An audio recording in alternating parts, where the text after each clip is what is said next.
Hi buddies, welcome to mini డ్రామాల వర్షి. This is J. మీరు నా అలాగే పిఎల్ ఫ్యానా అయితే మినీ డ్రామాల వర్షితో పాటు డ్రామాల వర్షిని కూడా సబ్స్క్రైబ్ చేసుకోండి. ఇప్పుడు రండి stay by my side episode 3 చూసేద్దాం. ఎపిసోడ్ స్టార్టింగ్ లోనే మన బూ అక్క కాల్ చేసి, అక్క అక్కడేమన్నా ప్రాబ్లం అయ్యిందా? ఎందుకో నా సీల్ బ్రేక్ అయినట్టు నాకు అనిపిస్తూ ఉంది. నిన్నటి నుంచి ఒళ్ళంతా కాలిపోతూ ఉంది. చాలా జ్వరంగా ఉందక్క. దయ్యాలు మాట్లాడుకోవడం ఆ సౌండ్స్ అనే నాకు వినిపిస్తూ ఉంది.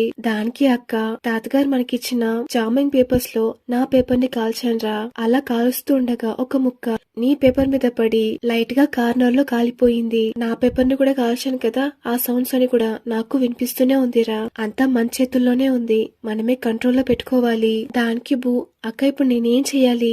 దానికి అక్క, నువ్వేం భయపడకు, నేనున్నాను. వాళ్ళు మాట్లాడుకోవడం నువ్వు కొంచెం గమనించు చాలు, అదే నీకు మంచిదని చెప్తుంది. నువ్వు ఎలా అయినా కొద్ది రోజులు హ్యాండిల్ చేయి, నేను త్వరగా వచ్చేస్తానని చెప్పేసి అక్క కాల్ కట్ చేస్తుంది. ఇప్పుడు బూ భయపడుతూ ఫేస్ అంతా కవర్ చేసుకొని రూమ్ లో కూర్చో ఉన్నాడు. మన బూకి ఆ సౌండ్స్ అని వినిపిస్తూ ఉంటేనే చాలా భయంగా ఉంది. చాలా భయపడుతూ కూర్చో ఉండగా ఇప్పుడే మన జియాన్ ఆ రూమ్ కి వస్తాడు. జియాన్ రాగానే జియాన్ కాల్ పట్టుకొని, జియాన్ నన్ను కాపాడని చెప్తాడు. దీన్ని చూసి మన జియాన్ కి అసలేం అర్థం కాకుండా బూని అలానే తోసేస్తాడు. ఇలా బూ ఒక్క నిమిషం మన జియాన్ ని పట్టుకున్నప్పుడు ఆ సౌండ్స్ అని అసలు వినిపించలేదు. జియాన్ తోసేగానే మళ్ళీ ఆ సౌండ్స్ వినిపిస్తూ ఉన్నాయి. ఇప్పుడే మన బూకి అర్థమవుతుంది జియాన్ పక్కనుంటే ఈ సౌండ్స్ అని వినిపించవు అని. సో అందుకని మన బూ మళ్ళీ వెళ్లి జియాన్ కాలు పట్టుకుంటాడు. ఇప్పుడే మన బూకి ఒక డౌట్ వస్తుంది. అలానే జియాన్ ని చూసి, అవును నువ్వు ఏ ఇయర్ లో పుట్టావు? నీ 8 క్యారెక్టర్స్ ఏంటి? దానికి జియాన్ ఏం చెప్పకుండా బూనే అదోలా చూస్తూ ఉన్నాడు. అయినా వదలకుండా బూ, నువ్వు ఏ ఇయర్ లో పుట్టావు చెప్పు చెప్పని చెప్తూనే ఉన్నాడు. కానీ జియాన్ అస్సలు చెప్పలేదు. ఇప్పుడు ఇది జరిగిందంతా అక్కకి వీడియో కాల్ చేసి చెప్తూ ఉన్నాడు. అక్క అయితే చాలా ఆశ్చర్యంగా, ఏంటి తన పక్కనుంటే ఎటువంటి సౌండ్స్ వినిపించట్లేదా? అతనే సంవత్సరంలో పుట్టాడు. అతని 8 క్యారెక్టర్స్ ఏంటో తెలుసుకున్నావా? లేదక్క, నేను చాలా సార్లు అడిగాను, వాడు అస్సలు చెప్పనంటున్నాడు. ఇంకా ఎక్కువగా ఫోర్స్ చేస్తే ఎక్కడ నన్ను పిచ్చోడు అనుకుంటాడేమో అని భయంగా ఉంది. దానికి అక్క, సరేరా నీకు ప్రస్తుతానికి ఉన్న క్యూర్ ఇతనే, సో నువ్వు అయినంత వరకు అతనికి దగ్గరగానే ఉండు. దానికి బూ వెంటనే, నువ్వేం చెప్తున్నావక్క? మొత్తం స్టార్ట్ చేసింది నువ్వే కదా, ఎలా అయినా దీన్ని కంప్లీట్ చేయని చెప్పే లోపే అక్క టక్కని కాల్ కట్ చేసేస్తుంది. అరే ఏంట్రా ఇదని చాలా చిరాకు కూర్చో ఉండగా ఇప్పుడు దూరంగా బూ దగ్గరికి ఎవరు నడిచొస్తున్నారు. స్టార్టింగ్ లో మన బూ అదేదో దయ్యం అనుకొని చాలా భయపడుతూ ఉంటాడు. ఆ తర్వాతే అర్థమవుతుంది అది దయ్యం కాదు మనిషి అని. ఇప్పుడు ఒక అమ్మాయి మన బూ దగ్గరకు వచ్చి ఏదో ఒక గిఫ్ట్ లాగా మన బూకి ఇస్తుంది. దానికి బూ, ఏంటి ఇది నాకు అనడక్క. దానికి అమ్మాయి, ఇదేం నీకు కాదు, నీ రూమ్మేట్ జియాన్ కి నేనిచ్చానని చెప్పేసి తీసుకెళ్లి అతనికి ఇవ్వు. దానికి బూ కూడా చాలా చిరాగ్గా సరే అని చెప్పేసి ఆ స్నాక్స్ ని తీసుకొచ్చి మన జియాన్ కి ఇస్తాడు. ఇక్కడ బూ రాకముందు మన జియాన్ కి వాళ్ళ పేరెంట్స్ నుంచి మెసేజెస్ వస్తూ ఉన్నాయి. ఎందుకు నువ్వు మేం నీకోసం అకౌంట్ లో వేసిన డబ్బుల్ని అస్సలు యూజ్ చేయట్లేదు? డబ్బు కోసం ఏం చేస్తున్నావు? కాలేజ్ లో ఎలా జాయిన్ అయ్యావు? పార్ట్ టైం జాబ్ అది ఇది అని చేసి మా మర్యాద పోగొట్టుకు. అవును ఇంతకీ నువ్వు లా ఎందుకు తీసుకున్నావు? ఇలా వాళ్ళు చడామడా అడిగిస్తున్నారు. దానికి జియాన్ నన్ను ఊరికే విసిగించకనని చెప్పేసి రిప్లై పెట్టేసి వాడి పనేదో చేసుకుంటూ ఉన్నాడు. ఇప్పుడెక్కడికి మన బూ జియాన్ వెనక్కి వచ్చి జియాన్ ని సర్ప్రైజ్ చేద్దాం అనుకుంటాడు. కానీ మన జియాన్ బూ వస్తున్నట్టు మొబైల్ స్క్రీన్ లో చూసేసి టక్కని తిరుగుతాడు. ఇలా టక్కని తిరగగానే బూ వెనక వస్తున్నాడు కదా, జియాన్ ఫేస్ మన బూ ఫేస్ కి తగిలి మన బూ కింద పడిపోతాడు. జియాన్ ఎందుకు ఇలా చేసావనడక్క. దానికి జియాన్, ఎందుకురా నువ్వు నన్ను భయపెట్టాలనుకున్నావనడక్క. దానికి బూ, నేను నిన్ను భయపెట్టడానికి రాలేదు, సర్ప్రైజ్ చేద్దాం అనుకున్నానరా అని చెప్తాడు. ఇందాక అమ్మాయి ఇచ్చింది కదా, దాన్ని తీసి జియాన్ కి ఇస్తాడు. దానికి జియాన్, ఇదేం నాకు వద్దని చెప్తాడు. దానికి బూ, ఆ అమ్మాయి నీ కోసం చాలా కష్టపడి చేసి తీసుకొచ్చింది, తీసుకో అని చెప్తాడు. దానికి జియాన్, ఇప్పుడు నేను దీన్ని యాక్సెప్ట్ చేస్తే ఆ తర్వాత నేనే అమ్మాయికి లేనిపోని ఆశలు క్రియేట్ చేసినట్టుంటుంది. ఆ చెత్తంతా నాకొద్దు, నాకు దానికి టైం లేదని చెప్పేస్తాడు. సరే నువ్వు తినకపోతే పో, నేను తింటాను అని ఆ బాక్స్ ఓపెన్ చేసి చూస్తే అందులో కలర్ కలర్ గా కప్ కేక్స్ ఉన్నాయి. దాన్ని తీసి ఇప్పుడు మన బూ తింటూ ఉన్నాడు. ఇలా తింటూ ఉండగా క్రీమ్ కాస్త మన బూ పెదాలకి అంటుకుంటుంది. దాన్ని చూసి మన జియాన్, ఏంటి నువ్వు ఇంకా చిన్న పిల్లోళ్ళనే ఉన్నావా? ఇలా చెప్పేసి దగ్గరగా వచ్చి మన బూ పెదాలకి అంటుకున్న ఆ క్రీమ్ ని మన జియానే దగ్గరుండి క్లీన్ చేస్తూ ఉన్నాడు. ఇలా ఇద్దరు ఒక్క నిమిషంలో ఒక్కనే మర్చిపోయి ఒక్కనొక్క చూసుకుంటూ ఉన్నారు. ఇప్పుడు టక్కని ఇద్దరు రియలైజ్ అయ్యి కొంచెం దూరంగా వచ్చేస్తారు. ఇప్పుడు బూ కేక్ అంతా తినేసి నువ్వు నీ వర్క్ చేసుకో, నేను ఇక్కడే పడుకుంటానని చెప్పేసి ఆ టేబుల్లోనే మన బూ పడుకుంటాడు. ఇప్పుడు జియాన్ వర్క్ అంతా చేసేసి పడుకున్న బూనే చూస్తూ ఉన్నాడు. ఇప్పుడు జియాన్ మనసులో ఒరే నువ్వు ఎక్కడి నుంచి వచ్చావురా, సడన్ గా నా లైఫ్ లోకి ఎందుకు వచ్చావు, నాతో నువ్వు ఇలా ఉంటున్నావు, ఇదంతా ఎందుకు అనేలాగా మన జియాన్ తనలో తానే ఆలోచిస్తూ ఉన్నాడు. ఇందాక మన బూ పెదాలకి అంటుకున్న క్రీమ్ ని మన జియాన్ దగ్గరగా వచ్చి క్రీమ్ ని తుడిచాడు కదా, దాన్ని ఎవరో దూరం నుంచి ఫోటో తీసి కాలేజ్ గ్రూప్ లో వేసేస్తారు. దీంతో పాటే ఇద్దరు ఒకసారి వ్రిస్లింగ్ చేశారు కదా, అప్పుడు మన బూ కావాలనే జియాన్ కి కిస్ చేసేలా వస్తాడు కదా, ఆ ఫోటోను కూడా గ్రూప్ లో వేసేసి వీళ్ళిద్దరిని చూస్తుంటే ఇద్దరు డేట్ చేస్తున్నట్టున్నారు అని కమెంట్స్ మీద కమెంట్స్ పెడుతూ ఉన్నారు. ఇప్పుడు నెక్స్ట్ డే మన జియాన్ పార్ట్ టైం జాబ్ అంతా చేసి రూమ్ కు వస్తాడు. కొద్దిసేపు తర్వాత రూమ్ డోర్ ని ఎవరో తడుతూ ఉన్నారు. ఎవర్రా అని వెళ్లి చూస్తే అక్కడ మన బూని నిల్చో ఉన్నాడు. మన బూకి నాన్ స్టాప్ గా ఆ సౌండ్స్ వినిపిస్తూనే ఉన్నాయి. అందుకని మన బూ చాలా భయపడుతూ నిల్చో ఉన్నాడు. ఇప్పుడు జియాని చూడగానే ఏం ఆలోచించకుండా వెళ్లి జియాని గట్టిగా హక్ చేసుకునేస్తాడు. ఇలా జియాని హక్ చేసుకోగానే ఆ సౌండ్స్ అన్ని ఒక్కసారిగా ఆగిపోతాయి. అమ్మయ్య అని చెప్పేసి వెళ్లి పడుకుంటాడు. ఇక్కడ పాప మన జియాన్కి అసలు ఏం అర్థం కాలేదు. ఎందుకు వచ్చాడు, ఎందుకు హక్ చేసుకున్నాడు, ఇప్పుడు మళ్ళీ వెళ్లి ఎందుకు పడుకుంటున్నాడు, అసలు వీడి మనసులో ఏమనుకుంటున్నాడు అని చాలా ఆశ్చర్యంగా బూనే చూస్తున్నాడు. ఇప్పుడు బూ వదలకుండా జియాన్ పక్కనే చెయ్యిని పట్టుకుని పడుకో ఉన్నాడు. జియాన్ వెళ్లే ప్లేస్ కంతా బూ వదలకుండా జియాన్ వెనకే ఫాలో అవుతూ ఉన్నాడు.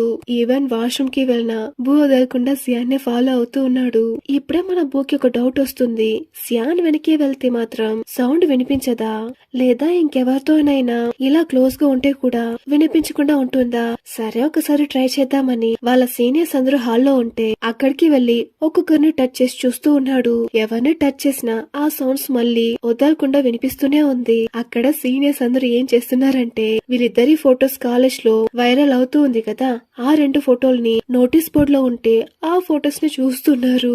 ఆ ఫొటోస్ ని మన బూ చూసి చాలా ఆశ్చర్యంగా ఏంటిది అని చాలా ఆశ్చర్యంగా ఒక స్టెప్ బ్యాక్ వస్తాడు. బ్యాక్ ఇలా రాగానే అక్కడికి కరెక్ట్ గా మన జియాన్ వస్తాడు.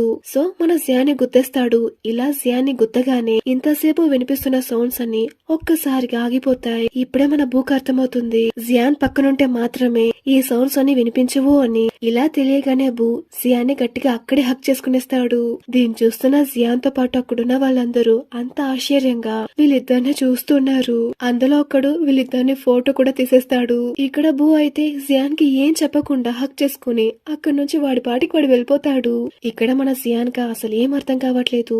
ఏంటి వీడు ఎందుకు సడన్ గా ఇలా చేస్తూ ఉన్నాడు. ఇక్కడ మన బుక్ కూడా ఇప్పుడే అర్థమవుతుంది. అవును మనం ఎందుకు ఇలా చేస్తున్నాం, ఓరి దేవుడా అయితే నాకేదో అయిపోయింది. ఇందాక మన బూ జియాన్ని హక్ చేసుకుని నువ్వు నాకు చాలా స్పెషల్ అని చెప్పుంటాడు. ఇప్పుడు జియాన్ బూ వెనకే వచ్చి నువ్వు ఏం ఉద్దేశించి అలా చెప్పావు, అసలు నీ మనసులో ఏమనుకుంటున్నావు అని జియాన్ బూని అడగ్గా దానికి బూ నువ్వేం చెప్తున్నావు నాకు అసలేం అర్థం కావట్లేదని మన బూ చెప్తాడు. దానికి జియాన్ ఇందాక నువ్వు నన్ను చూసి నేను నీకు చాలా స్పెషల్ అని చెప్పావు కదా, దాన్ని నువ్వు ఏం ఉద్దేశించి చెప్పావు ఇలా అడుగుతూనే మన జియాన్ బూకి చాలా క్లోజ్ గా వచ్చేస్తాడు. దాన్ని చూసి మన బూ ఇంత క్లోజ్ గా రాకని చెప్తాడు. అయినా గానీ మన జియాన్ వదలకుండా బూకి ఇంకా దగ్గరగానే వస్తూ ఉన్నాడు. ఇక్కడ మన బూక్ అయితే జియాన్ ఇంత క్లోజ్ గా చూసేసరికి హార్ట్ బీట్ ఒక్కసారిగా రేస్ అయిపోతూ ఉంది. అలానే తడబడుతూ మన జియాన్ చూస్తూ ఉన్నాడు. మన బూ అలానే జియాన్ని చేత్తో ఆపేస్తాడు. ఇలా బూ జియాన్ని పట్టుకోగానే జియాన్ కూడా అదోలైపోయి సో కొంచెం వెనక్కి వచ్చేస్తాడు. ఇదే దొరికింది ఛాన్స్ అని అక్కడి నుంచి మన బూ పారిపోతాడు. ఇక్కడ మన జియాన్ కూడా డిస్టర్బ్ అయ్యాడు. అసలు నాకేమైందని వాటర్ బాటిల్ ని తీసుకొని ఫాస్ట్ గా తాగేస్తూ ఉన్నాడు. ఇప్పుడు అక్కడికి ఇంతకు ముందు మన బూకి జియాన్ కి ఇచ్చేమని కప్ కేక్ ఇచ్చింది కదా, అదే అమ్మాయే ఇప్పుడు జియాన్ దగ్గరకు వచ్చి మాట్లాడుతూ ఉంది. నువ్వు బాస్కెట్ బాల్ టీమ్ లో వచ్చి జాయిన్ అవ్వు అని అమ్మాయి మన జియాన్ తో చెప్తూ ఉంది. కానీ మన జియాన్ నాకు అసలు ఇంట్రెస్ట్ లేదని చెప్పేస్తాడు. అయినా వదలకుండా అమ్మాయి నువ్వు వచ్చి జాయిన్ కావాల్సిందే అని బ్రతిమలాడుతూ ఉంది. నువ్వు బూ ఇద్దరు కలిసి ఒకే రూమ్ లో ఉంటున్నారు కదా, బూ కూడా బాస్కెట్ బాల్ టీమ్ లోనే ఉన్నాడు. సో ఇద్దరు కలిసి టీమ్ లో బాగా ఆడితే ఈసారి కప్పు మందే అని చెప్తుంది. అయినా గాని ఇక్కడ మన జియాన్ కి వేరే ఇంకేదో ఆలోచన. ఇప్పుడు జియాన్ నిదానంగా అమ్మాయి దగ్గర నా ఫ్రెండ్ ఒకడున్నాడు, అతని రూమ్మేట్ అతనితో రాను చాలా క్లోజ్ గా మూవ్ అవుతున్నాడు, అప్పుడప్పుడు హక్ చేసుకుంటున్నాడు, సడన్ గా చాలా క్లోజ్ గా వచ్చేస్తున్నాడు. ఇలా మన బూ జియాన్ తో చేస్తున్న విషయాలన్నిటినీ వేరే ఇంకెవరికో జరుగుతున్నట్టు ఈ అమ్మాయితో చెప్తూ ఉన్నాడు.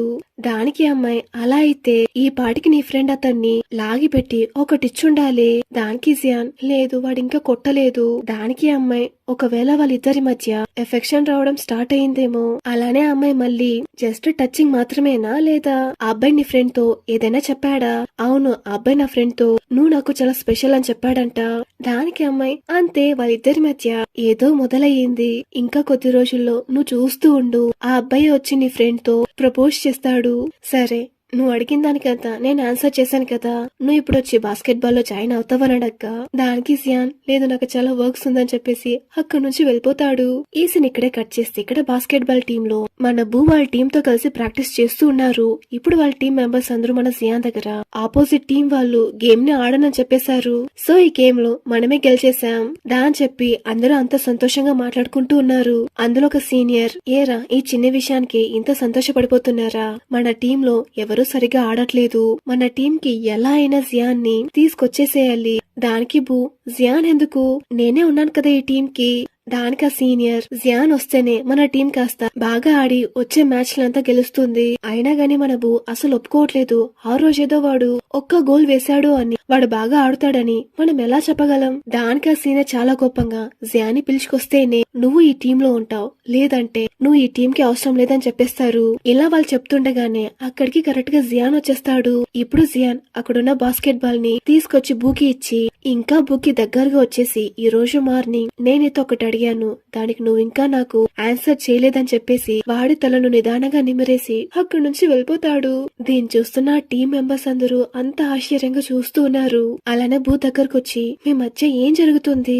దానికి బూ మా మధ్య ఏం లేదే. ఆ జియాన్ ఎవరో తెలుసా, మన కాలేజ్ లోనే లా చదివే ఫేమస్ అబ్బాయి. అలాంటి అబ్బాయి నీ పక్కనొచ్చి ఇంత క్లోజ్ గా మాట్లాడేసి వెళ్తున్నాడు, తలను కూడా నిమిరేసి వెళ్తున్నాడు. ఇలాంటప్పుడు మీ మధ్య ఏం లేకుండానే ఉంటుందా? ఇప్పుడు సీనియర్ మళ్ళీ నువ్వు జియాన్ని టీం కి పిలుచుకొస్తున్నావు లేదంటే నువ్వు ఈ టీం లోనే ఉండకని చెప్పేసి అక్కడి నుంచి వెళ్ళిపోతాడు. ఇప్పుడు రూమ్ లో మన బూకి ఈ విషయాన్ని జియాన్ కి ఎలా చెప్పాలో అస్సలు అర్థం కాకుండా జియాన్ చూస్తున్నాడు. అలానే తల పట్టుకొని ఆలోచిస్తూ ఉన్నాడు. ఇలా మన బూ చేస్తుంది చూసి మన జియాన్ కి అర్థమైపోతుంది వీడేదో ఆలోచిస్తున్నాడు అని. అలానే తిరిగి బూని చూసి నువ్వు నాతో ఏం చెప్పాలనుకుంటున్నావు? ఈ నీ స్పెషల్ పర్సన్ తో నువ్వేదైనా చెప్పొచ్చు. ఇలా మన జియానే చెప్పినా ఇక్కడ మన బూ అయితే అసలు నోరు ఇప్పట్లేదు. ఇప్పుడు జియానే వచ్చి బూ పక్క నుంచి కూర్చుంటాడు. దానికి బూ లేచి జియాన్ కి దూరంగా వెళ్ళిపోతాడు. దాన్ని చూసి జియాన్ బూ దగ్గర ఆ రోజు మనమిద్దరం ఆర్మ్ రెస్లింగ్ చేసినప్పుడు నువ్వు ఇంతలా సిగ్గుపడలేదు, నువ్వు చాలా నార్మల్ గా ఉన్నావు, చాలా ఫ్రీగా ఉన్నావు. ఇప్పుడు సడన్ గా నీకేమైంది? ఎందుకు నువ్వు నర్వస్ గా ఫీల్ అవుతున్నావు? అప్పుడప్పుడు వచ్చి నన్ను ఎందుకు హక్ చేసుకుంటున్నావు, నా చెయ్యి ఎందుకు పట్టుకుంటున్నావు? అసలు నీ ప్రాబ్లం ఏంటి? నువ్వు ఏం ఉద్దేశించి నువ్వు నాతో ఇలా నడుచుకుంటున్నావు? ఇలా మన జియాన్ అడగగానే ఇక్కడ మన బూ నీకు గుర్తుందా మనమిద్దరం ఫస్ట్ ఎలా కలుసుకున్నామో, బాస్కెట్ బాల్ ని తీసుకొచ్చి నువ్వు కరెక్ట్ గా గోల్లో వేసావు, నువ్వు బాస్కెట్ బాల్ ని బాగా ఆడుతున్నావు, అందుకని నువ్వు మా టీమ్ లోకి వస్తే నేను నీతో ఇంకా ఎక్కువగా టైం స్పెండ్ చేసినట్టుంటుంది. నేను నీతో టైం ని ఎక్కువగా స్పెండ్ చేయడానికి మా బాస్కెట్ బాల్ టీమ్ లో వచ్చి జాయిన్ అవుతావా? నువ్వు జాయిన్ అయితే చాలా బాగుంటుందని చెప్తాడు. దానికి జియాన్ నేను మీ బాస్కెట్ బాల్ టీమ్ లో ఎందుకు జాయిన్ అవ్వాలి? అందుకేనా నువ్వు నాతో ఇన్నాళ్ళు ఇలా అంతా నడుచుకున్నావు? దానికి బూ చాచా అలా అంతా ఏం లేదు, నేను నీతో ఇప్పుడు నార్మల్ గానే ఉంటున్నాను, కానీ నువ్వు బాస్కెట్ బాల్ టీం కూడా చాలా అవసరం, నువ్వు జాయిన్ అయితే చాలా బాగుంటుంది. అలానే నేను నీతో ఎక్కువసేపు టైం ని స్పెండ్ చేసినట్టుంటుంది. అంతేకాదు నువ్వు ఎంత అడిగినా వాళ్ళు నీకు డబ్బులు ఇస్తారు. ఏంటి నీకు డబ్బులు వద్దా అని. దానికి జియాన్ చాలా కూల్ గా నేను అక్కడికి వస్తే నువ్వు నాతో ఎక్కువగా టైం స్పెండ్ చేయొచ్చా? నేను నీతో టైం స్పెండ్ చేయడం వల్ల నాకేం లాభం, నాకేమొస్తుంది చూద్దాం నీ పర్ఫార్మెన్స్ ఎలా ఉంటుందో. ఇలా చెప్పేసి మన జియాన్ అక్కడి నుంచి వెళ్ళిపోతూ ఉన్నాడు. ఇక్కడ మన బూక్ అయితే అసలు ఏం అర్థం కావట్లేదు. వెళ్తున్న జియాన్ ని అలానే ఆపి ఇలా ఫాస్ట్ గా రాగానే బూ జియాన్ ని గుర్తేస్తాడు. ఇంకేముంది ఇద్దరు ఒకరొకరు చూసుకుంటూ ఉన్నారు. మన జియాన్ బూ కళ్ళలోకి చూడగా మన బూ జియాన్ కళ్ళలోకి చూడగా ఇలా ఒకటే తెలియని రొమాన్స్ నడుస్తూ ఉంది. ఈ తెలియని రొమాన్స్ తో ఈ ఎపిసోడ్ ఇక్కడికే ముగుస్తుంది. ఈ ఎపిసోడ్ మీకు ఎలా అనిపించింది? నేను మీ అందరినీ ఇంకో మంచి వీడియోలో కలుసుకుంటాను. Until then this is J signing of.